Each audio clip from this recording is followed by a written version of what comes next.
Good morning student. Today we will do Hindi Swarnika book chapter 8 chapter. क्या chapter है आपका? कारक। कारक को इंग्लिश में बोलते हैं केस।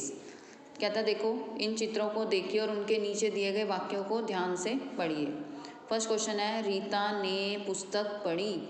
अब इसमें देखो कहता है कारक बताना है आपने कौन सा है। इसमें कारक कौन सा है? ने। इसमें रीता और पुस्तक के बीच में क्या संबंध प्रकट हो रहा है? ने। रीता और पुस्तक के बीच में संबंध बता रहे हैं ने। रीता ने पुस्तक पढ़ी। सेकंड, रीता अपनी सखी को पत्र लिखता है। रीता अपनी सखी को पत्र लिख रही है। अब इसमें सखी और पत्र के बीच में संबंध क्या आ रहा है? को। तो इसमें को क्या हो जाएगा? कारक। थर्ड है रवि चाकू से अमरूद काट रहा है। चाकू और अमरूद के बीच में क्या कारक प्रकट हो रहा है? से। ओके, चाकू और अमरूद में क्या कारक प्रकट हो रहा है? से। संबंध प्रकट हो रहा है ना, तो से आपका क्या है? कारक। फोर्थ, पिताजी सबके लिए फल लाए हैं। इसमें सब और फल के बीच में क्या संबंध प्रकट हो रहा है? के लिए। ये के लिए आपका क्या है? संप्रदान कारक। फिफ्थ है पेड़ से पत्ते गिर रहे हैं। पेड़ से पत्ते, अब इसमें पेड़ और पत्ते के बीच में क्या संबंध प्रकट हो रहा है? से। यह पुस्तक रवि की है। ओके, पुस्तक और रवि के बीच में क्या संबंध प्रकट हो रहा है? की, मतलब की आपका क्या है? कारक। सेवंथ है राजू छत पर पतंग उड़ा रहा है। छत और पतंग के बीच में क्या संबंध प्रकट है? पर आपका क्या है? कारक। लास्ट है अरे तुम यहाँ क्या कर रहे हो। अरे तुम यहाँ क्या कर रहे हो। इसमें कोई संबंध प्रकट नहीं हो रहा, उल्टा इसमें अरे वर्ड जो है वो लड़के को संबोधित कर रहा है। ठीक है, कि तुम क्या कर रहे हो। ओके स्टूडेंट, ये मैंने सारा आपको रीड करवा दिया, पीछे समझा दिया सारा। आगे देखो कारक। कारक की डेफिनेशन क्या है? परिभाषा बतानी है। सबसे पहले आपको परिभाषा बतानी चाहिए। संज्ञा और सर्वनाम के जिस रूप से उनका संबंध क्रिया से जाना जाए उसे कारक कहते हैं। ये डेफिनेशन आपको आनी चाहिए। संज्ञा सर्वनाम के जिस रूप से उनका संबंध क्रिया से जाना जाए उसे कारक कहते हैं। आपका ये देखो बैक एक्सरसाइज में फर्स्ट क्वेश्चन है कारक किसे कहते हैं। इसका आंसर ये मैंने आपको रीड आउट करवा दिया, आपने लर्न करना है। सेकेंड क्वेश्चन है आपका कारक के कितने भेद हैं, उनके नाम लिखो। कारक के कितने भेद होते हैं? 8। कौन कौन से? कर्ता कारक, कर्म कारक, करण कारक, संप्रदान कारक, अपादान कारक, संबंध कारक, अधिकरण कारक, संबोधन कारक। ये 8 भेद हैं। इसके 8 भेदों के नाम लिखने आपने। नाउ थर्ड क्वेश्चन है आपका विभक्ति या प्रसर्ग किसे कहते हैं। विभक्ति या प्रसर्ग क्या होते हैं? जो कारक के चिन्ह होते हैं उनको बोला जाता है।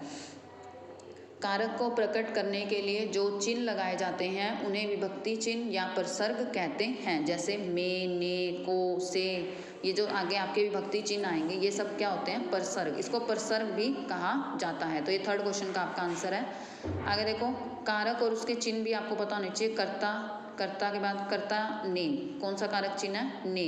जैसे रीना ने गीत गाया, तो इसमें ने क्या है? कारक।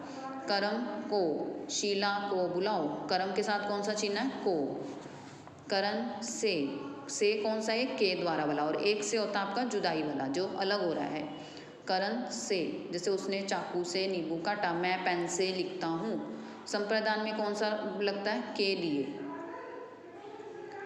बच्चों को मिठाई दो या यह फल सीमा के लिए कौन सा कारक है? संप्रदान कारक। नेक्स्ट है अपादान कारक जिसमें जुदाई हो रही है। जैसे वृक्ष से पत्ता गिरता है, बच्चा छत से गिरता है, गंगा हिमालय से निकलती है। इसमें जुदाई हो रही है ना, गंगा और हिमालय की, बच्चे और छत की जुदाई हो रही है। संबंध का के की में, यह बटुआ शाम का है।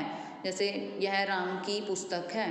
जिसमें का के की कारक लग जाए वो होता है संबंध कारक। अधिकरण में पर, वह घर में बैठा है, वह छत पर पतंग उड़ा रहा है। में और पर क्या आ जाएगा? कारक।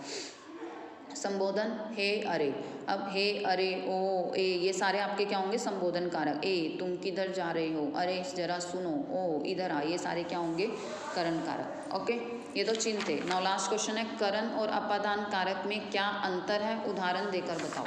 देखो करण कारक का भी चिन्ह से होता है और अपादान का भी से होता है चिन्ह, लेकिन इन दोनों कारकों में से विभक्ति का प्रयोग होता है। करण में से का प्रयोग द्वारा के अर्थ में होता है और अपादान में से का प्रयोग अलग होने के अर्थ में होता है। मैंने आपको पहले एग्जाम्पल से बता दिया है। अपादान में से जुदाई और करण में होता है से द्वारा से। फिर भी मैं आपको विद एग्जाम्पल बता रही हूँ। देखो डिफरेंस, क्या डिफरेंस है इसमें। जैसे करण कारक में शिकारी ने बाण से हिरन को मारा। किससे मारा? बाण से द्वारा, बाण से काम किया जा रहा है। मैं बस से दिल्ली जा रहा हूँ, किससे जा रहा हूँ, बस से, तो वो हो जाएगा करण कारक। जैसे मैं पेन से लिखता हूँ, किससे लिखता हूँ, पेन से, मतलब पेन के द्वारा काम किया जा रहा है, ठीक है। जैसे और अपादान कारक में क्या हो रहा है, जुदाई हो रही है, जिसमें गंगा हिमालय से निकलती है, मतलब गंगा कहाँ से निकलती है, हिमालय से, गंगा और हिमालय की जुदाई हो रही है। वृक्ष से पत्ते गिरते हैं, वृक्ष और पत्ते की जुदाई हो रही है। बच्चा छत से गिरता है, बच्चे और छत की जुदाई हो रही है, ठीक है। तो ये मैंने आपको 4 क्वेश्चन आंसर्स के आंसर्स बता दिए हैं, ये आपने लर्न भी करने हैं और लेसन समझ भी आनी चाहिए आपको ये, ओके।